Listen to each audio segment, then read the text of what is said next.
n'est-ce pas, monsieur Robert? Ou bien, est-ce qu'on pense à la repentance de la France par rapport à ses citoyens d'origine européenne ou d'origine nord-africaine? Et si c'est ça, alors, pourquoi on ne s'occupe pas de nous? Pourquoi on ne s'est pas occupé de nous? Pourquoi on a attendu que la plupart des harkis soient morts? Pourquoi on a attendu que les enfants de harkis, et deuxième et troisième, soient arrivés? Comment ils ont pu être aussi patients? Vraiment, je ne sais pas si le mot islam veut dire soumission, mais c'est de la soumission. Je parle pour nous tous. Hein. Je parle pour nous tous. Alors bon, ben, on a tout ça dans le cœur, on a dans les tripes aussi, et ce qu'on veut, c'est arriver à la loi et au mémorial. Pour parvenir à la loi et au mémorial, il faut arriver à décider les gouvernants.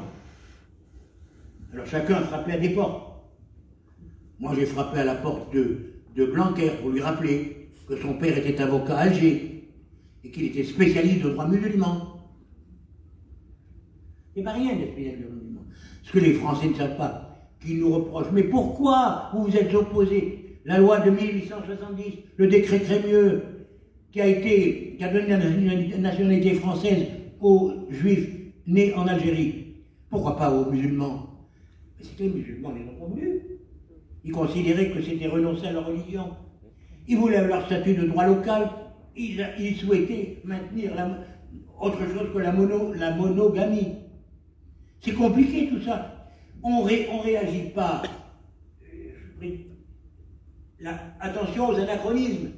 On ne réagit pas par rapport aux décisions prises à une époque quand on n'y a pas vécu.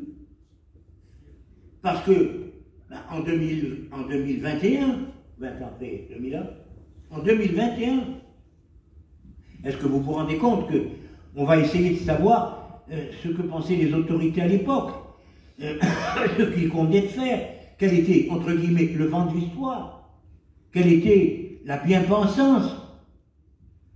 C'est pas notre problème. Notre problème, c'est que nos parents, moi je parle du mien, mon père gynécologue, toutes les nuits, gratuitement, pour s'occuper des morts restés à l'hôpital, toutes les nuits, gratuitement, jamais de vacances, sauf une fois, où il est venu en métropole, comme on disait, une fois, où il est venu passer 1 mois et demi, c'est tout.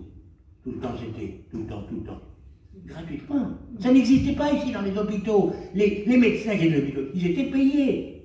Donc ça, je prends de mon père. Donc, après, tous les autres pourront venir me raconter n'importe quoi. Moi, je vois mon grand-père, professeur de pharmacie, mon arrière-grand-père, médecin colonel. Bon, et on pourrait continuer. Bon. Alors, tout ça pour dire que on a été floué. On a été abandonné.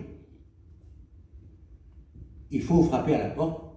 Blanquer, Nunez, l'ancien préfet de police à Marseille, l'actuel patron des renseignements.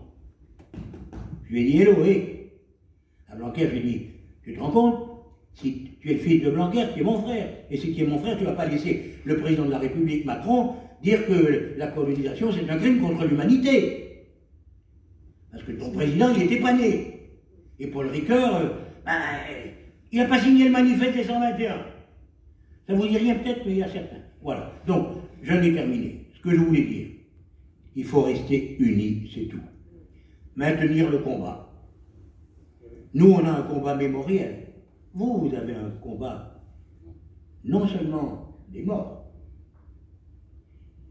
mais le combat des vivants, matériel, pour être indemnisé des souffrances psychologiques, physiologiques, sociales, économiques, professionnelles, éducatives. Vous pensez à tous ces petits gars qui étaient dans les camps? Ils ont eu la même école que les autres? Aux parents qui allaient au bureau de surveillance pour le courrier? Bon, voilà. Donc, souvenons-nous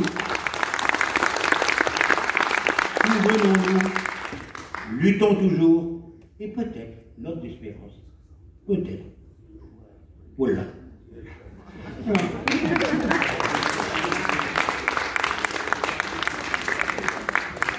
C'est important en 2018, hein, c'est ça?